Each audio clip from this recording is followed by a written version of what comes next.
Ya, jadi beliau ini adalah salah satu akademisi, ya.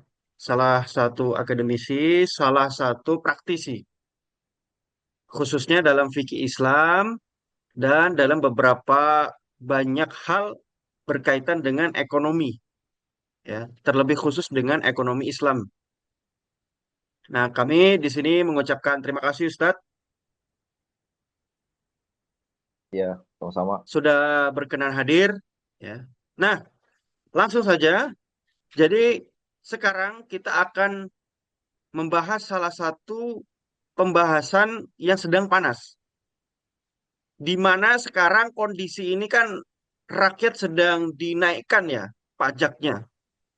Rakyat banyak menjerit ya hingga sampai akhirnya puncaknya ya puncaknya di mana terjadi demo yang sangat luar biasa.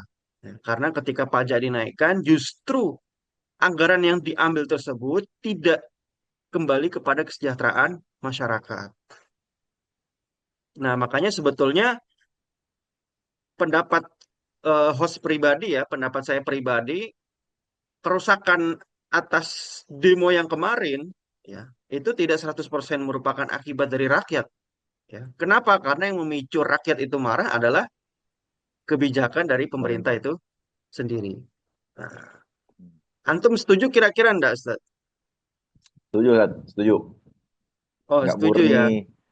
Nah, itu rakyat bisa itu, ditangkap pemerintah antum. aja. Siap berarti ya. Nah, langsung aja Ustaz. Jadi eh, mungkin bisa dibahaskan ya dalam perspektif hukum Islam.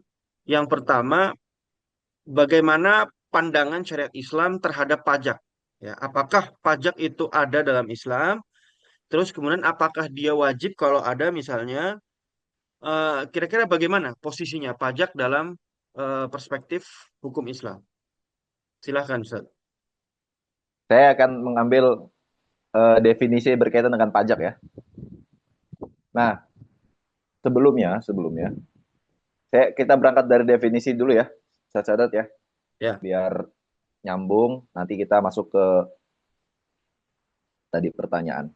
Nah, jadi saya pertama pengen mengangkat pajak secara definisi dalam undang-undang kita yang sekarang. Ya. Jadi ada definisinya, saya catat. Dalam undang-undang kita yang sekarang itu, dalam undang-undang KUP, Ketentuan Umum dan Tata Cara Perpajakan, nomor 28 tahun 2007, pasal 1 ayat 1, itu pajak itu didefinisikan. Jadi artinya adalah kontribusi wajib, ya. Jadi pajak adalah kontribusi wajib kepada negara yang terutang oleh pribadi atau badan yang bersifat memaksa berdasarkan undang-undang dengan tidak mendapatkan imbalan secara langsung dan digunakan untuk keperluan negara bagi sebesar-besarnya kemakmuran rakyat. Ya, pada intinya dalam definisi ini, dalam undang-undang kita ini, dikatakan pajak itu adalah intinya kontribusi yang diberikan kepada negara, yang negara itu mengambil dari rakyat atau dari pribadi, ya, bersifat memaksa. Dan nanti ya, untuk eh, keperluan negara ya atau keperluan rakyat, semakmuran rakyat. Nah, definisi yang serupa juga dikemukakan ya oleh ulama Islam. Jadi dua ribah itu mirip ya, tapi ini definisinya lebih lebih sederhana. Kalau tadi yang definisi disampaikan oleh undang-undang kita itu definisinya lebih spesifik. Nah, kalau ini lebih sederhana yaitu doribah hiya almal alladhi yu'khad minan nas li idaratid daulah. Jadi pajak itu adalah harta yang diambil dari warga negara untuk pengelolaan berbagai macam urusan negara. Nah, eh, itu pajak secara umum ya. Jadi pajak intinya adalah eh, mengambil dari rakyat untuk negara ya, untuk urusan negara. Negara mengambil dari rakyat untuk urusan negara dan itu bersifat memaksa. hmm, Nah, kemudian eh, pajak ya. Nah, kalau pajak dalam terminologi Islam, pertama sebelum masuk ke terminologi, kita pastikan dulu apakah ada pajak dalam Islam ataukah tidak, gitu kan. Hmm. Nah, jadi pajak di dalam Islam itu ternyata apa? Ternyata ada ya. Nah, Ternyata ada, Ustaz. ternyata ada pajak di dalam Islam itu ada. Nah, itu bagian dari pemasukan negara. Ya. Nah, cuma nanti ada perbedaan antara pajak dalam Islam sama pajak dalam keadaan sekarang atau sistem kapitalisme ini. Ya. Jadi Ya. nanti ada beberapa perbedaan. Nah, tapi kalau dalam Islam itu, ya, eh, pajak itu definisinya adalah itu merupakan ya al-amwal allati aujabahallahu alal muslimin, yang Allah berikan, yang Allah wajibkan kepada kaum muslimin lil qiyam bil infak alal hajat wal jihad al mafrudu alaihi, Hmm. untuk menginfakkan kepada badan atau pada bagian, kepada apa namanya, jihad atau kepada bagian ya yang diwajibkan kepada kaum muslimin fi halati adami wujudi malin fi baitil mal, tatkala tidak ada uang di baitul mal, ya, untuk menginfakkan kepada mereka. Nah, jadi seperti itu. Jadi pajak itu sebenarnya ketentuan yang diwajibkan kepada Allah, ya, ketentuan yang Allah wajibkan kepada kaum muslimin untuk membiayakannya, ya, terhadap apa namanya, jihad jihad tertentu. Jadi memang nggak semua jihad nanti sektor, Ya. tidak kepada pada sektor tertentu saja, ya, tidak kepada seluruh sektor. Yang mana ini kondisinya ketika tidak ada uang di baitul mal. Ya, Nah jadi itu menarik, tadi, Ustaz Ihsan. Berarti kalau apa namanya, beberapa pendapat selama ini yang mengatakan dalam Islam tidak ada pajak, pertama itu kurang tepat berarti ya dikatakan seperti itu. ya, Karena secara presentasi Ustadz tadi bahwasanya pajak itu ada dalam Islam. Nah, ya, tapi yang pajak ada menarik dalam di Islam. sini saya melihat ada sektor yang dinaskan menurut ayat konstitusi dalam Islam atau menurut penjelasan Ustadz tadi bahwasannya hanya diberikan kepada sektor ya Ya, yang kepada itu jihad muayyan atau sektor tertentu. sektor tertentu yang merupakan kewajiban umat Islam secara keseluruhan. Nah, Ya, mungkin boleh diterangkan sektor apa itu dan apakah itu justru akan menjadikan pajak membabi buta menurut sistem Islam atau sama seperti sekarang maksudnya ya atau ternyata sektor tersebut memiliki sistem yang berbeda, ada nafas harapan bagi masyarakat sekarang ketika melihat kepada sistem ba- Islam. baik, ya. Sebelumnya mungkin kalau nanti bicara sektor, sebenarnya ada bicara yang lebih filosofi mendasar lagi, Ustaz, daripada Wah, itu ya. silahkan. Mantap, Oke. silahkan. Eh, Yaitu begini. Jadi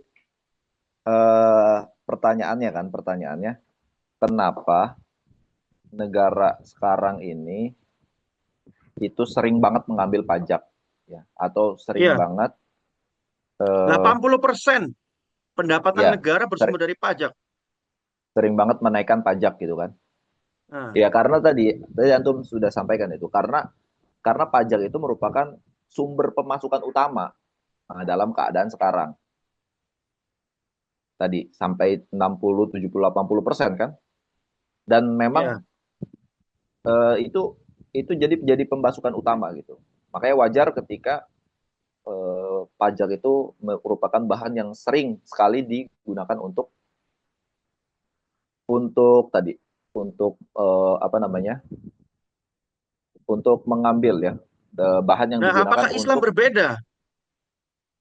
Nah, kalau di dalam Islam itu pajak itu sebenarnya urutannya tuh kalau bisa dibilang ya itu terakhir gitu. Sebelumnya Masya itu ada Allah. bagian-bagian yang apa bahasanya, yang mesti pasti, yang mesti pas yang mesti dan pasti akan ada terlebih dahulu sebelum nanti adanya pajak gitu.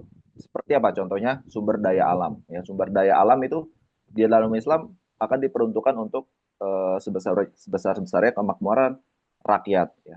Karena dia bagian dari kepemilikan umum. Ya, kemudian nanti di di samping itu nanti ada fai, ada kharaj ya. Nah, jadi ada pemasukan yang utama sebenarnya. Jadi pajak itu kalau dalam Islam bukan pemasukan utama tapi pemasukan darurat. Nah, jadi kalau dalam sistem sekarang itu pajak adalah pemasukan utama, tapi kalau dalam sistem Islam Ya, pajak itu adalah pemasukan darurat. Masya Allah. Jadi nanti bukan ujuk-ujuk nanti dikit-dikit negara Islam itu akan atau khalifah itu akan mengambil pajak ujuk-ujuknya enggak. Justru nanti ngelihat ke pintu-pintu lain dulu gitu. Dan pintu-pintu lain itu banyak dat. Ya, kalau dihitung itu kurang lebih sekitar ada puluhan ya. Pajak itu sekitar urutan ke-12 atau 13 itu yang terakhir.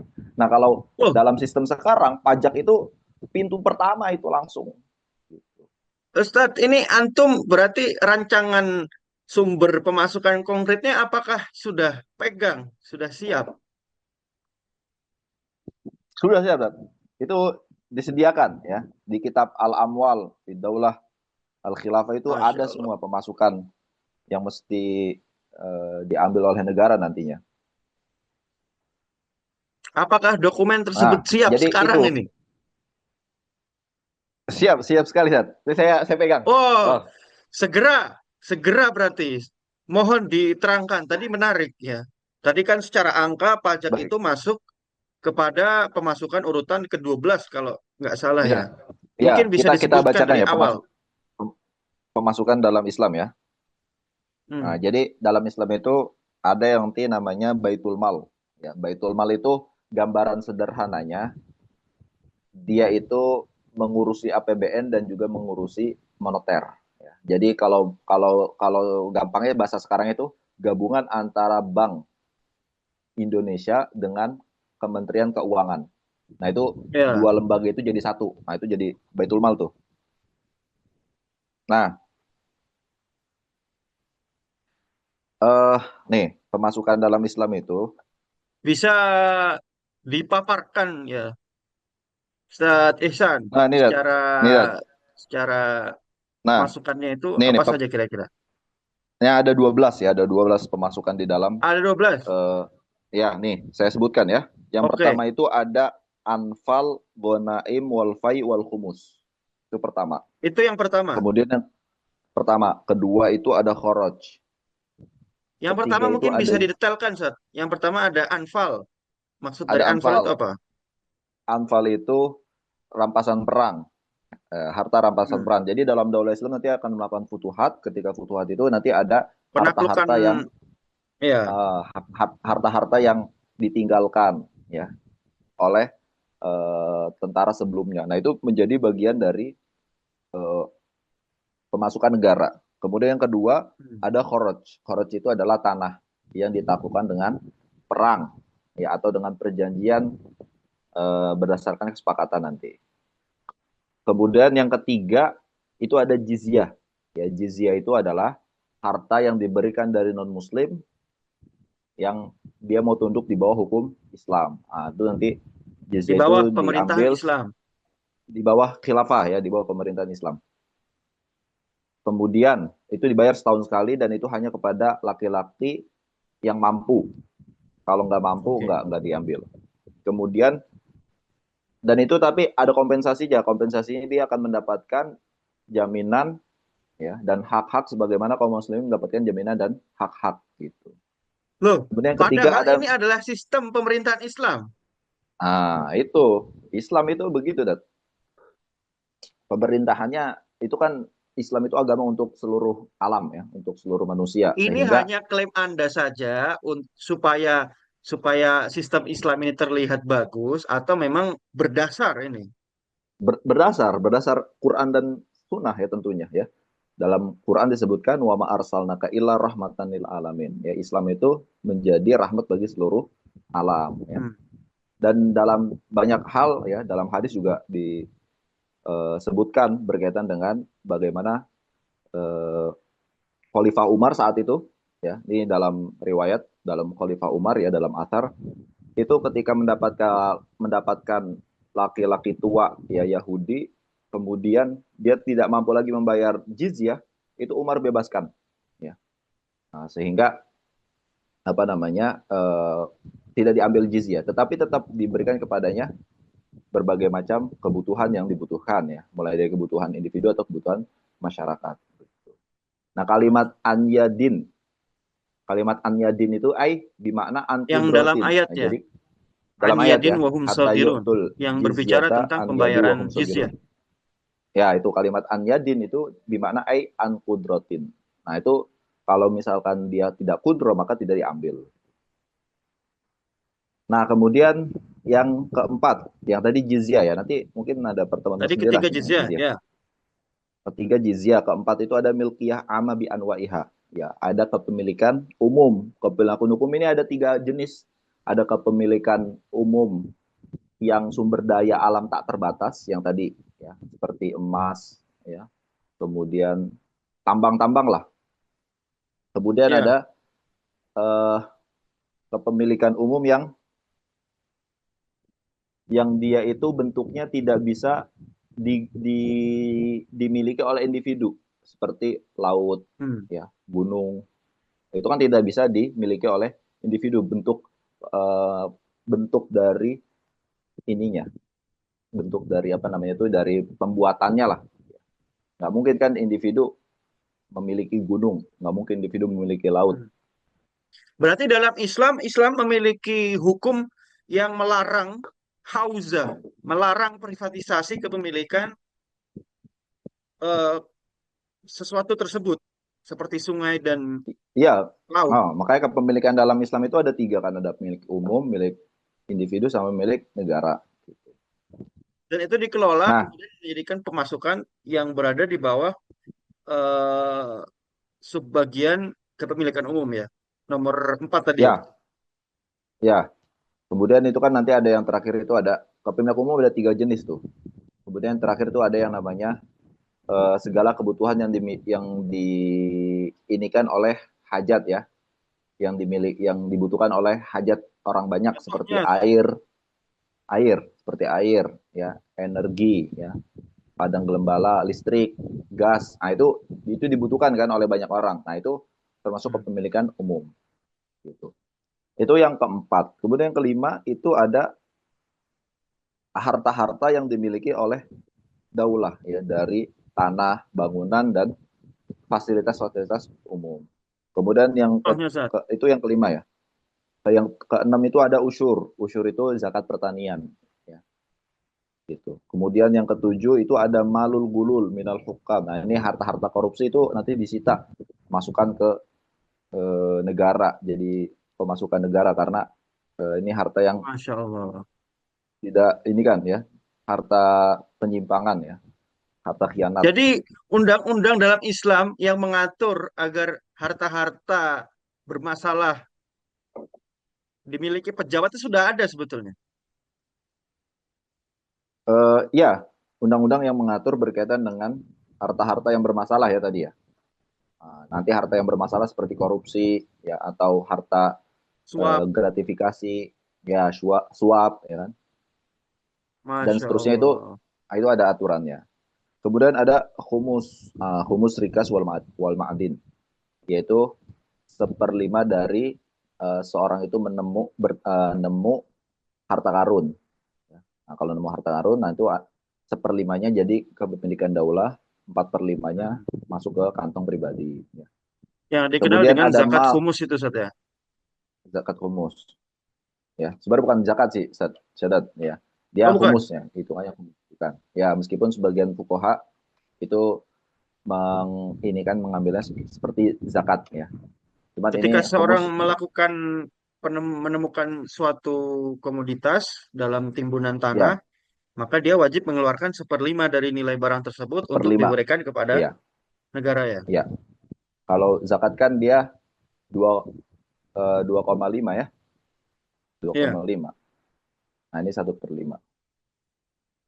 Nah, Kemudian itu ada harta warisan yang tidak ada pewarisnya.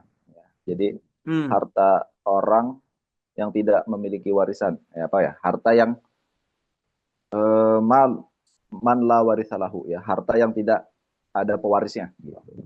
Kemudian harta Orang yang orang meninggal murtad. tapi tidak memiliki ahli waris, tidak memiliki saudara. Aywa, sahih, ya seperti itu. Kemudian hartanya orang murtad, yang itu yang 9 tadi ya, yang harta orang murtad itu yang ke-10.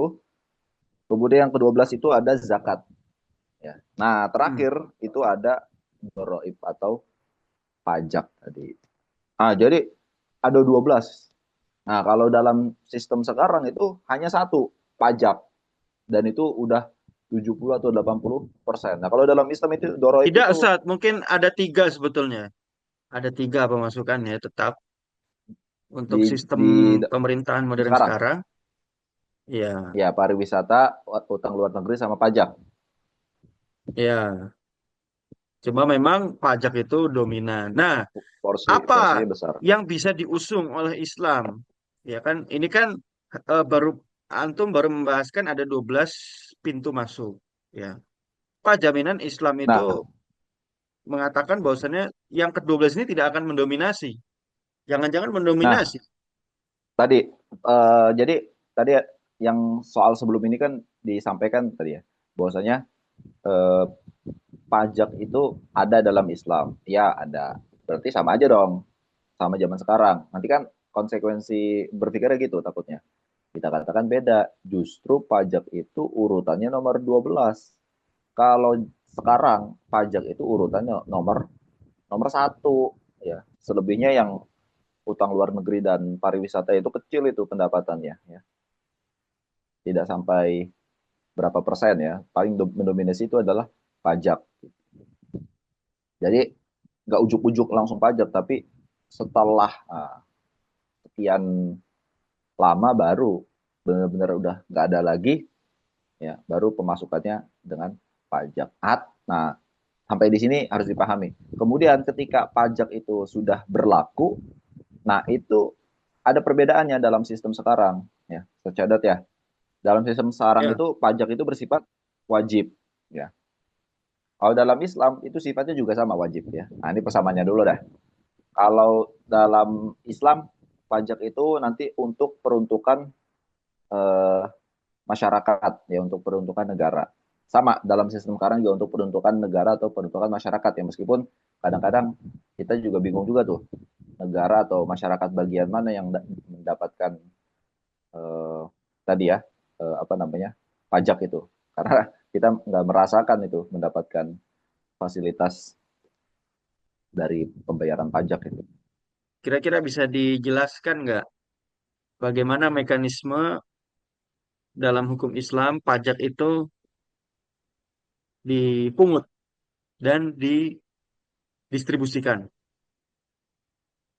Ya, jadi tadi ya, eh, pertama, pajak itu dipungut ketika uang yang di Baitul Mal itu tidak ada. Uang ketika di Baitul Mal itu tidak ada, maka pajak pajak itu dipungut, gitu. Hmm. Atau tidak mencukupi. Nah, itu dipungut. Nah, kemudian eh, tadi Anda sampaikan bahwasannya eh, ini kondisi sangat jarang sekali, ya. Kondisi sangat jarang dan mungkin hampir-hampir bisa dihitung lah oleh tangan gitu, oleh jari, kondisi-kondisi kapan Baitul Mal itu kosong banget gitu. Itu bisa dihitung. Hmm. Karena pajak itu tadi pemasukan nomor 12, ya, nomor 11 atau nomor 12 tadi. Kalau dalam demokrasi atau dalam sistem sekarang itu pajak itu pemasukan nomor satu, kan mendominasi, ya. Di samping ada pemasukan yang lain yang jumlahnya minoritas, ya, sedikit. Nah, kemudian pajak di dalam Islam itu akan diambil ketika duit di Baitul Mal itu sudah tidak ada, ya. Jadi 1 sampai 10 itu benar-benar tidak ada atau tidak cukup, ya, sehingga membutuhkan yang lain, ya, membutuhkan instrumen yang lain. Nah, instrumen ini masuk adalah instrumen pajak. Nah, pajak itu akan diambil, ya, oleh negara kepada siapa? Nah, kepada 4 kriteria. Ya. Nah, jadi ini nanti masuk juga pembahasan kalau bisa di ini kan. Ini perbedaan pajak dalam Islam dan sistem sekarang atau kapitalisme. 4 kriteria pajak Wah, dalam Islam itu apa? Ya. Pertama, pajak dalam Islam itu terhadap kewajiban yang ditanggung oleh Baitul Mal dan juga ditanggung oleh kaum muslimin. Jadi memang kewajiban itu ditanggung oleh Baitul Mal dan juga ditanggung oleh Baitul muslimin, ya. jadi dalam ini Seperti apa? jenis-jenis belanja negara dalam Islam. Ya. Nah, di sini ada ininya, ada macam-macamnya. Nah, jadi memang nggak semua jihah itu tadi mendapatkan harta pajak, ya. Semisal nih, kayak jihad yang tidak mendapatkan harta pajak ya di dalam Islam itu seperti PBB.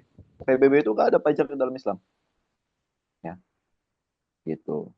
Meskipun mungkin sebagian orang mengatakan itu kan kayak khoroj ya. Khoroj itu kan kayak pengambilan Ya, pajak tanah. Nah, tapi itu tetap berbeda. Itu khoroj itu karena dalam Islam itu tanah ada dua macam, ada usriyah, ada khorojiyah, gitu. Nah, kalau di sekarang itu seluruh bangunan pajak tanah dan bangunan itu kena pajaknya. Bahkan pajaknya tadi sampai ratusan atau ribuan persen gitu.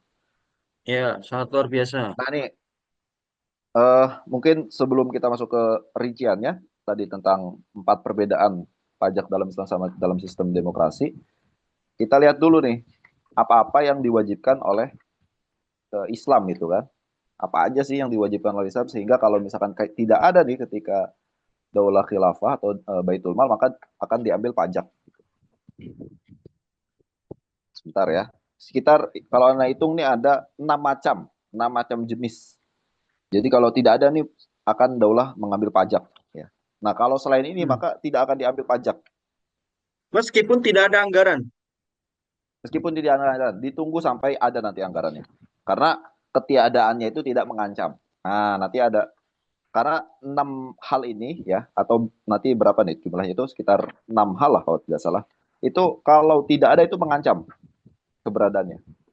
Nah, contohnya nih, pertama pajak itu diambil untuk kepentingan jihad, ya, kepentingan Ya, jihad apa dan apa-apa yang menjadi kelaziman dari jihad seperti eh, senjata dan pembentukan tentara, ya. Itu yang pertama. Kemudian yang kedua itu untuk kepentingan eh, sina'ah harbiyah, ya, dan apa-apa yang menjadi kebutuhan untuk sina'ah harbiyah, ya, industri yaitu perang. industri perang. Nah, industri perang itu nanti kalau tidak ada nanti bisa tuh daulah pakai pajak, ya. Kemudian yang ketiga itu, ya, itu ada untuk eh fukara wal masakin, ya, fukara wal masakin wa benas stabil itu kalau misalkan, ya, tidak ada di Baitul Mal, maka daulah bisa mengambil pajak, ya, untuk kepentingan fukara wal masakin dan ibnu sabil. Kemudian yang keempat itu untuk kepentingan gaji pegawai negeri, ya, seperti PNS, ya, seperti muazzaf negara atau pegawai negeri negara, kemudian tentara, para kudoh, para kodi, dan para guru-guru, dan yang lainnya, yang memang mereka itu berkhidmat kepada masoleh muslimin. Kemudian yang kelima itu, nah, ini kepada sektor yang memang kalau tidak ada itu akan menyebabkan doror kepada umat, ya. Seperti apa? Seperti turukul amah, ya. Jadi kalau misalkan di suatu daerah itu nggak ada akses jalan, ya, kemudian di Baitul Mal itu kosong, maka daulah akan mengambil pajak untuk membuat akses jalan. Tapi kalau misalkan udah ada akses jalan, kemudian pengen buat jalan kedua biar tidak macet misalkan, atau biar apalah. Nah itu tidak ditarik pajak. Kenapa? Karena itu tidak doruri. Nah jadi yang Oh, tidak boleh. doruri-doruri itu yang, iya, tidak boleh. Kalau misalkan tidak doruri, ya. Nah, atau madrasah atau rumah sakit atau jembatan, ya, misalkan nih, suatu daerah kalau pengen aktivitasnya itu butuh jembatan. Nah, jembatan itu kalau misalkan tidak ada jembatan, kemudian di Baitul Mal tidak ada uang untuk membangun jembatan, maka daulah akan mengambil pajak untuk membangun jembatan karena jembatan itu Masya Allah. menjadi Sangat bijaksana Ustadz doruri. ya. Tapi kalau misalkan pengen bangun jembatan kedua, ya, biar aksesnya lebih lancar, biar lebih lancar lagi. Karena kalau satu jembatan tidak cukup, ya. Nah, maka itu ditunggu sampai malnya ada, ya, sampai harta di Baitul Malnya itu ada, tidak mengambil pajak. Kenapa? Karena itu tidak doruri, karena itu bersifat hanya sekedar melancarkan saja. Nah, itu yang kelima itu pada daerah-daerah yang membutuhkan penanganan langsung. Kalau tidak, maka akan menyebabkan doror kepada umat. Hmm.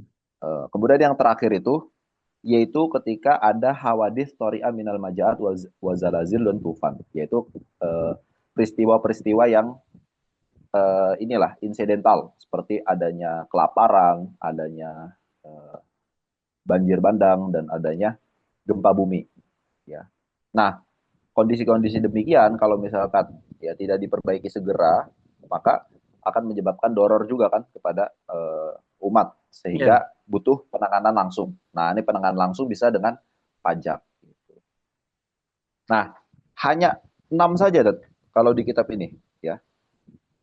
Selebihnya itu udah tidak Ketika ada eh kebutuhan dari enam ini dan uang kosong, barulah boleh dipungut pajak.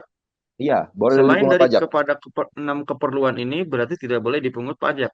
Nggak boleh karena udah ini berdasarkan istiqra, berdasarkan metode induktif, ya, bahwasanya keadaan ini saja ya yang dimana kewajibannya itu ditanggung oleh daulah dan juga Masya Allah. muslimin. Luar biasa. Ini Dan kenapa tidak muncul nih presentasi seperti ini kemarin, Ustaz ya? nah, gitulah, seperti itulah. Nah, Nah, mungkin kemudian pertanyaan yang menarik, Ustaz. Kalau ah, memang berarti sistem syariat Islam ini diterapkan secara utuh dalam bernegara, kira-kira bagaimana sistem perpajakan modern yang ada sekarang? ya terhapus lah, tersingkirkan, Oh, dihapus. tidak digunakan. Mantap. Berarti rankers ini apa namanya? Perubahan besar yang sangat luar biasa ini. Nah, iya, makanya ini memang butuh sistem. Nah, ini butuh sistem yang mengkondisikan kondisi biar seperti ini. Dan juga mungkin terakhir tuh Ustaz, saya mau menyempurnakan bahwasanya yang pertama dari segi negara itu akan mengambil kalau 6 sektor ini akan apa 6 sektor ini tidak ada uangnya, ya, atau 6 sektor ini tadi ya negara ketika tidak ada uang kemudian 6 sektor ini membutuhkan maka negara akan menarik pajak. Nah, kemudian juga ketika terjadi pajak, ya, nah itu pajak itu tidak diberlakukan kepada seluruh orang saja, tidak Hmm, diberlakukan kepada seluruh orang, ya, tapi hanya orang-orang yang tertentu saja. Pertama, dia seorang muslim, kemudian kedua dia seorang uh, orang mampu. Jadi kalau tidak mampu tidak dikenakan pajak gitu. Kemudian yang ketiga, dia itu bersifat temporer, yaitu wow, sampai berarti pada tidak ada pajak tahapan untuk non-Muslim ya? nggak ada, karena non muslim itu sudah memiliki jizyah. Ah, gitu. Kemudian yang ketiga tadi, dia bersifatnya temporer, yaitu apa? Yaitu bersifatnya sementara saja sampai kebutuhannya eh, di apa namanya dipenuhi. Misalkan negara butuh 1 T, ya udah 1 T saja, tidak lebih tidak kurang. Ketika sudah terpenuhi 1 T, maka eh, pajak itu sudah lagi tidak digunakan. Nah, itu sekitar 3 hal itulah, ya. Jadi kepada laki-laki muslim dan yang mampu saja. Tidak, jadi Hmm, tidak kepada seluruh seluruh kalangan itu. luar biasa. Ini merupakan perbedaan yang kontras parah ya, luar biasa dengan sistem perpajakan modern sekarang. Nah, mungkin ini pertanyaan penutup, Satisan. Ya, Boleh, boleh. seandainya umat Islam ini sadar tentang konsep pajak dalam syariat Islam, kira-kira gambaran apa, terawangan masa depan apa yang Ustadz lihat yang akan terjadi dalam sistem atau kondisi negara kita ketika umat Islam sadar dengan konsep pajak Islam ini dan mengambil sistem perpajakan Islam tersebut? Ya, yang pertama pasti ketika sadar akan perpajakan dalam Islam akan menuntut untuk diterapkan sistem pajak dalam Islam. Nah, Hmm. yang kedua, sistem pajak dalam Islam itu nggak mungkin diterapkan kalau tidak ada institusi yang akan menerapkan sistem pajak dalam Islam. Nah, dia akan menuntut juga tuh institusi pelaksananya. Sekaligus itu, double itu. Jadi dia kayak Hmm. ngambil makan, nggak mungkin kalau dia ngambil makan tanpa ada tempat untuk menampung makanan. Maka dia akan menuntut juga tempat untuk menampung makan. Jadi tidak mungkin sistem pajak bobrok sekarang ini diganti kalau sistemnya itu tetap sistem pemerintahan Ah, oligarki dan bukan sistem pemerintahan iya, Islam. iya. Nggak mungkin juga kalau misalkan negaranya juga nggak berubah. Ya. Berubah juga harus berubah negaranya. Terus apa lagi, terawangan apa lagi yang akan terjadi kira-kira, Ustaz? Atau sudah seperti itu saja? Ya, kemudian mungkin selanjutnya keadaannya itu akan eh, kita yakin ya sistem Islam itu sistem yang adil, sistem yang membuat orang sejahtera karena itu dari zat yang maha adil, dari zat yang maha kaya, dari zat yang tidak punya kepentingan ketika membuat sistem tersebut. Nah, jadi hal itu akan terrealisasikan di tengah masyarakat. Gitu. Jadi pajak itu merupakan apa ya bahasanya? Emang itu bentuk keharusan ya, bentuk kewajiban gitu, ketika tidak ada. Sehingga nanti eh, apa namanya? Dia akan merasakan ya masyarakat yang penuh dengan saling tolong menolong gitu. Oke, kira-kira Ustaz Ihsan, ini sudah terakhir ya. Sebelum kita tutup, apakah ada beberapa gambaran-gambaran, apakah ada beberapa statement-statement yang ingin disampaikan? Ya, pertama kita harus terus mempelajari Islam ya mulai dari pemikiran, akidah, syariat secara sempurna ya, secara komprehensif ya. Nggak cukup kita mempelajari Islam itu hanya dalam masalah lingkup hablum minallah saja atau hablum minanas atau mohon maaf, hablum minapsi ya. Yaitu hubungan kita dengan Allah atau dengan diri sendiri, tapi juga harus sampai pada tahapan hubungan kita dengan sesama manusia ya. Kemudian hubungan sama manusia itu jangan hanya masalah muamalah maliyah yang mikro saja, tapi sampai pada tahapan muamalah maliyah yang makro, yang besar, yaitu ekonomi, bicara ekonomi atau politik. Gitu. Nah itu ketika kita mempelajari Sakopah Islam secara mendalam, atau mempelajari Sakopah Islam dengan baik dan benar, maka kita harus punya keyakinan mempelajari Sakopah Islam itu menuntut kita untuk menerapkan Sakopah Islam. Karena buat apa kita belajar kalau bukan untuk diterapkan gitu kan. Nah sehingga nanti kalau ini disadari dengan baik dan benar, maka insya Allah kehidupan kedepannya lebih baik lagi. Karena nanti umat akan menuntut perubahan. Oke, terima kasih banyak Ustaz Ihsan ya, Ya, teman-teman sekalian. Alhamdulillah luar biasa ya.